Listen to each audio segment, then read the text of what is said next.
Imagine an HOA Karen so power-hungry she tows your car from your own driveway and slaps a $4,800 fraudulent lien on your house. All the while, you are not even part of the HOA. Here is what happened. And the first one is titled r/legal advice. HOA Karen towed me from my own property claiming she owns it. I am so angry right now, I can barely type, so please bear with me. I own a nice little home. It's an older brick house built back in the 70s on a decent-sized lot. For the last 20 years or so, a massive master plan community development was built up all around my little street. My house and the 3 others on my specific block are not part of this development. We are like a tiny island of normal houses in a sea of ugly, samey-looking houses. When I bought my house, I triple-checked all the closing documents and my lawyer confirmed it. My title insurance is clear. I am not, I repeat, not a member of the Karen Horror Homeowner Association. Name changed for obvious reasons.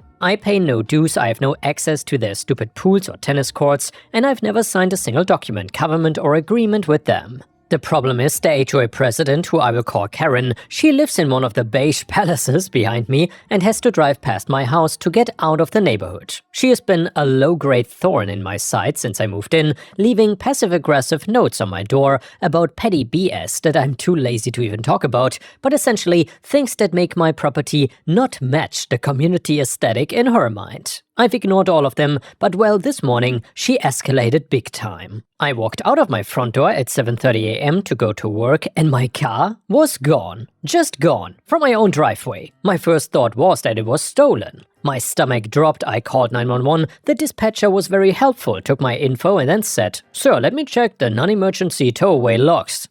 It looks like your vehicle was towed about 3 hours ago by Neighborhood Management Towing." I was confused. Towed? By who? The order was placed by the Karen Horror HOA for violation of community standards and improper parking on HOA property. I lost it. I told the dispatcher this was impossible, that it was my private driveway and I was not in the HOA. She got very cold and said, "Sir, if the HOA has a contract with the tow company and they claim you're a member, this is a civil matter. You will have to take it up with them." I was seeing red. I knew exactly who was responsible for this. I don't have Karen's number, so I stormed over to her house. She has this ridiculous gaudy HOA president plaque next to her door, and I hammered on it.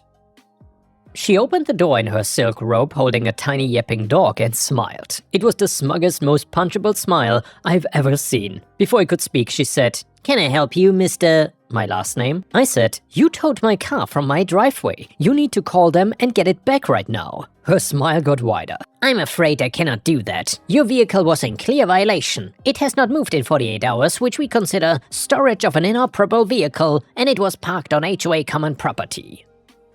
I just stared at her. It is my driveway. My car is a 2019 Toyota. I drove it yesterday. What are you talking about? And then she dropped this line. "Your driveway connects to our private street. That makes the entire accessway part of the HOA common area. Your property line ends at your garage." This is just a complete bald-faced lie. My property survey, which I have from my closing, clearly shows my property line extends all the way to the public street. It's not even a private street, it's a city-maintained road, but that's another story. I told her this and I said, "You're lying. That is my property. I'm not in your HOA. This is theft." She actually laughed in my face. "Everyone who lives in this neighborhood is part of the HOA. You cannot just opt out. You've been delinquent on your dues since you moved in. We've sent you the notices." These notices she was talking about were those passive-aggressive notes, which I have, and none of them mention dues. "In total, you owe $4,800 in back dues and penalties. We attached a lien to your property last month." I felt the blood drain from my face. "A lien?" She continued, "The tow was perfectly legal under the authority of that lien. You can get your car back from the impound lot as soon as you pay the tow and storage fee, and I would strongly suggest you come to the management office and arrange a payment plan for your delinquency. If you don't, the next step is foreclosure." She closed the door in my face. I called the tow company. They want $600 cash plus $75 per day in storage fees. I cannot get my car without paying, and I cannot even get to work. I checked the county clerk's website and sure enough, there's a $4,800 lien on my property from the HOA. I'm not even a member though. I've never been a member. She is straight up lying and claiming she owns my driveway and can tow me from it. She has fabricated a debt and filed a fraudulent lien. What do I do here? I'm freaking out. Do I pay the tow company just to get my car back and stop the fees and then sue her? Do I need a lawyer right now? Can I have her arrested for auto theft? Can I maybe sue her personally or just the HOA? And yeah guys, let me know in the comments what you would do in this situation. And now let's read some suggestions from r/legal advice on Reddit. Comment number 1 said, get a lawyer, not tomorrow, not next week, today. You need a real estate attorney who specializes in litigation, specifically someone who has fought HOAs before. This has escalated far beyond a small claims dispute. And by the way, don't pay the dues. Do not acknowledge this debt in any way. Do not sign any payment plan. Get your car. This is the immediate problem. Pay the tow fee and get a receipt. Make sure to write paid under duress and protest on the payment, check or credit card slip. You will add this $600 to the lawsuit, and yes, it sucks, but the daily storage fees are designed to bleed you dry and you need to have your transportation. This is not just a mistake on her part, this is malicious and likely criminal. Comment number 2, OP, call your title insurance company, the one you paid for when you bought the house. A fraudulent lien clouding your title is exactly what title insurance is for. They might even provide a lawyer for you to fight the lien since it directly challenges the clear title they injured. Comment number 3, this is theft. Call the police again, go down to the station and ask to file a criminal complaint for felony auto theft and fraud against Karen personally. They will tell you it's a civil matter, just keep escalating and ask for a supervisor and use the words fraudulent lien and extortion. The car was taken from your private property, curtilage of your home, under false pretenses. This is not a civil dispute, it is a crime. Another person said, whatever you do not talk to Karen or anyone from the HOA again, not a word. All communication must go through your lawyer. Every time you talk to her, you risk saying something that she can twist in some way. Record all interactions if she tries to. And yeah guys, once again, let me know what you would do in this situation in the comments, and while you're at it, please don't forget to like the video since that would help me tremendously. Now we got an update to the story and it goes like this. It's been months now and I thought Reddit deserved an update since you guys helped me a lot and the situation has finally been resolved. I want to thank everyone in the original thread. Your advice was a lifeline when I was completely panicking. As many of you suggested, the very first thing I did was find a lawyer. My lawyer, let's call him Law, sat there and read them. After about 5 minutes, he put the papers down, looked at me and said, your property is explicitly excluded from the HOA. The lien they filed is 100% fraudulent. This is not just wrong, it is illegal. He explained that in Texas, filing a fraudulent lien can carry severe penalties. He told me to go pay the $600 to get my car, write paid under protest on the check, and get a receipt. I did that immediately. I felt sick handing over the money, but I needed my car. The next day, Law went to work. He filed an emergency motion to have the lien declared fraudulent and immediately removed, and he also filed a massive lawsuit against the Karen HOA, the HOA management company, Karen personally for slander of title, fraud and wrongful conversion, that's the legal term for theft. He was not messing around. He included the $600 tow fee and my 2 days of missed work, his very high attorney fees and a demand for punitive damages.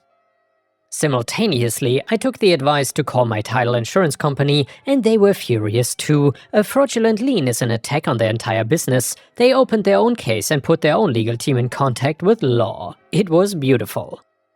I basically had 2 sets of rabid lawyers fighting for me. Karen got served, and about a week later, Law gets a call from the HOA's attorney, a slick big firm lawyer. He was apparently very apologetic. This is all a terrible misunderstanding. Just a simple administrative error. My clients, the HOA, are prepared to release the lien immediately and as a show of good faith will reimburse Mr. OP for the $600 tow fee. Law laughed. He told me, he replied, an administrative error? Your client, Karen, personally confronted my client and told him she was foreclosing on his house. That is not an error, that is malice. My fees are already $8,000. We will see you in court. The HOA lawyer backpedaled fast. They did not want this going to court, especially since my lawyer had made it clear he was suing Karen personally. If the HOA board was smart, they would have just thrown Karen under the bus and paid, but they were not smart.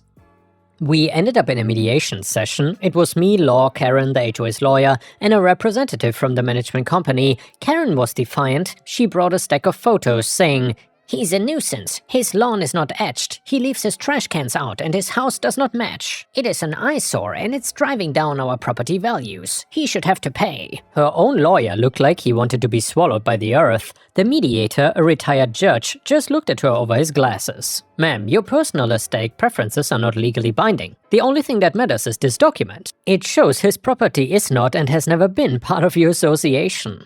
You had no right to tow his car and you absolutely had no right to file a lien. You committed fraud. When the mediator said fraud, Karen turned white. Her lawyer immediately said, "My client misspoke. She was acting on old information." Law chimed in, "Old information?" She confronted my client and tried to extort $4,800 from him. We even got a copy of the fraudulent document she filed with the county. We are more than happy to present this to a jury. Or alternatively, the HOA can pay for all my fees or my client's damages and an additional $15,000 in punitive damages, and we can make this go away. The management company rep spoke up for the first time. "We were just acting on the orders of the board president."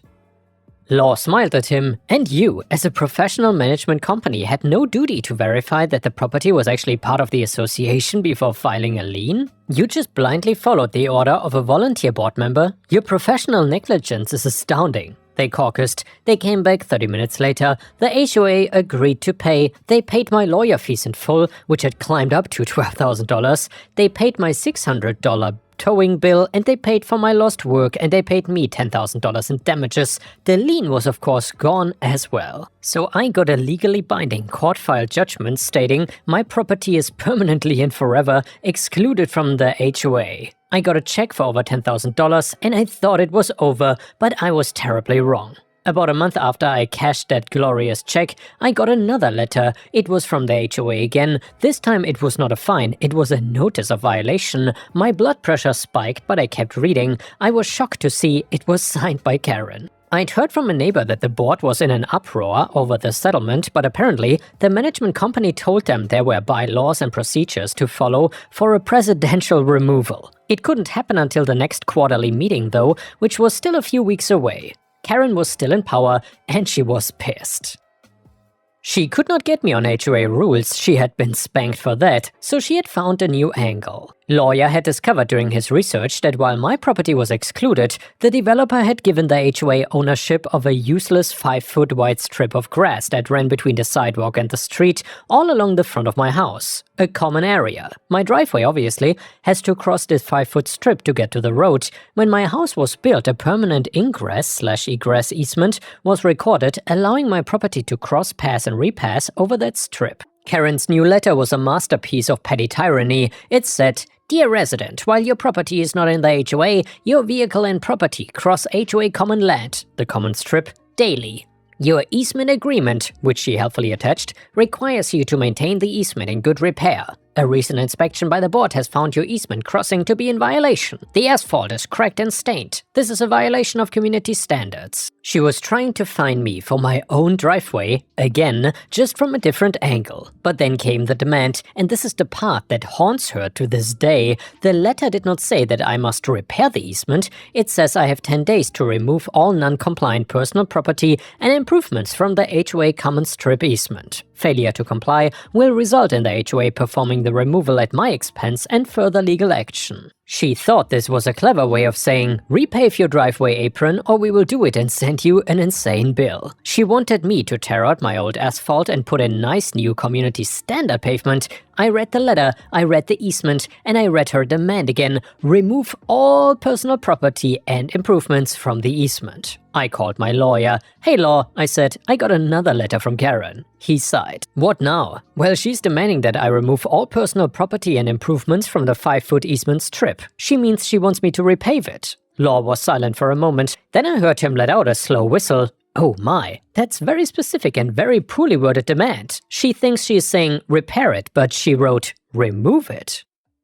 So I said, I should just do what she says? Not yet, Law said, his voice suddenly sharp in all business. This is clearly a trap, but we are going to set it properly. Do not do anything. I'm going to draft a letter to the HOA's attorney, send certified mail, return receipt requested. It will state, we are in receipt of your demand dated X. To be perfectly clear, are you ordering my client to remove all improvements from the easement, yes or no? We will give them 48 hours to respond. What if they respond and say it was a mistake? I asked. Then they look like idiots and we have them on record for harassment again, lawyer said. But they won't. Their lawyer is gonna see the letter, then call Karen, who will shriek, "Yes, make him do it!" And the lawyer will be too lazy or too cute by her to argue. So they will either ignore us or confirm it. Either way we win. Sit tight. It was the longest 2 days of my life. Then lawyer called me back. I could hear the smile in his voice. "We are golden," he said. Their attorney sent a one-sentence email saying, "The board's letter is clear. Please be advised that your client is to comply as directed." They just walked right into it. Have fun. So I did. I hired a concrete cutting and demolition company. I gave them very specific instructions. They showed up on a beautiful Saturday morning, and Karen was, as usual, out walking her yapping dog. I made sure to wave. The crew snapped 2 perfectly straight chalk lines. Line number 1 at the edge of the street where the HOA common strip begins, and line number 2 exactly 5 feet up my driveway where the HOA common strip ends and my actual property begins. Then they brought out the concrete saw and cut clean lines deep into the asphalt. After that they brought out the jackhammers. It was glorious. It was so loud, half the neighborhood came out to see what was happening. Karen came sprinting down the street, her dog yapping in her arms. "What are you doing?" "You're destroying HOA property. I'm calling the police." I just smiled. I pulled the papers from my back pocket and held them up. Karen's letter, a copy of my lawyer's certified letter, and the printout of her lawyer's email confirming the demand. "I'm just complying with your written demand, Karen," I shouted over the jackhammers. "You told me to remove all personal property and improvements from the easement strip. My lawyer even asked your lawyer to confirm, and he did. So I'm removing my asphalt. Don't want to be non-compliant, right? I'm just following the rules. You love rules, right?" I've never in my life seen a human face go through so many colors so quickly. She stared at the papers, she stared at the crew, who were now shoveling chunks of my whole driveway into a dump truck. She stared at the 5-foot wide, 8-inch deep trench of dirt and gravel that now completely separated my driveway from the street. "I meant repair it," she shrieked. "Repair it." "Sorry," I yelled. "Your letter was very specific. Remove. Your lawyer confirmed it. I'm just following the rules." She started screaming about how I was an idiot, how I had ruined my own driveway, and, "Oh, I didn't ruin it." I said, my voice suddenly very calm, "I just complied with your order. You, however, have now created a problem." She stopped screaming. "What are you talking about?" "Well, Karen, I've removed my non-compliant improvements as you demanded. Now this 5-foot strip is just HOA common land, and right now it is a giant impassable trench. My easement gives me the right to pass, and you, the HOA, are now obstructing my legal easement. I cannot get my car out of my garage. You are illegally blocking my access to my property." Her jaw just hung open. "So," I continued, "I would like to thank you. I've been meaning to get my driveway apron redone for a while, and now the HOA is going to have to pay for it. If my access is not restored immediately, well, my lawyer, Law, is getting very familiar with your case." My neighbors, all HOA members who had gathered to watch, heard everything. They heard that Karen's vendetta had just cost them $12,000 plus, and now they heard that she had just, through her own stupidity, obligated the HOA to pay for my driveway. Karen ran back to her house, and Law sent another email to the HOA's attorney, and it was short. Subject: obstruction of easement. Your client, via its president Karen, has created a hazardous condition and is now in breach of my client's recorded easement by rendering the HOA common strip impassable. My client was of course simply complying with the board's written demand, which your office confirmed to remove his property. You have 24 hours to restore my client's access by filling, compacting and paving the 5-foot easement at the HOA's sole expanse. Failure to do so will result in an emergency injunction, and we will be seeking daily damages. The HOA's lawyer called Law within 10 minutes, and I'm told the words unbelievable, idiot and removed from the board were used. The next morning, a different crew was at my house, an asphalt crew, paid for by the HOA. They laid and rolled a beautiful brand new 5-foot wide apron connecting my driveway to the street. It cost the HOA $3,500. The best part? I heard from some neighbors that at an emergency meeting of the homeowners, the board had voted to remove Karen as president. The management company itself was also under review. I hear from my neighbors that Karen is now the most hated person in the HOA. Her little stunt cost her neighbors via the HOA tons of money in fees, damages and paving costs. She's apparently trying to sell her house, but I guess the property values are not what they used to be. I, on the other hand, have a check for over $10,000, all my fees paid, a court order proving I'm not in the HOA, and a brand new driveway. All thanks to Karen. And yeah guys, if you enjoy the HOA stories, please don't forget to hype the video and leave me a comment, since that would help me tremendously. The next one is a really funny petty revenge story, and it is titled Entitled Rich Lady. So I walked into a hotel lobby once to see an older lady lecturing the young front desk clerk because her premier parking spot was taken. She explained how it had been promised to her and her car group that they could have the prime parking spots because their car show was important in that town. Front desk kid did his best to calm her, but couldn't do anything about the open non-reserved spots not being available.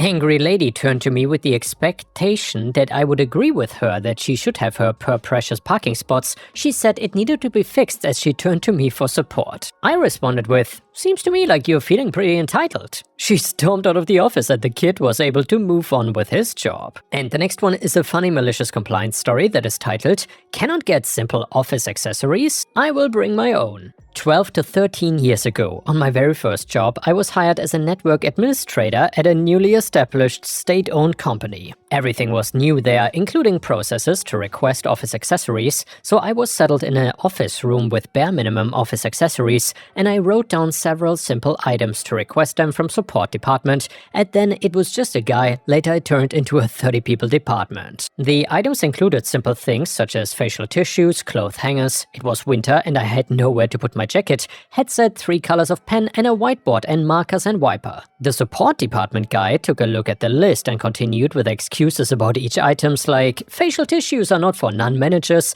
pens you can request only blue once a week if you bring the previous empty pen, whiteboard and its accessories are also for managers, so is the cloth hanger, like non-managers are not allowed to have a jacket.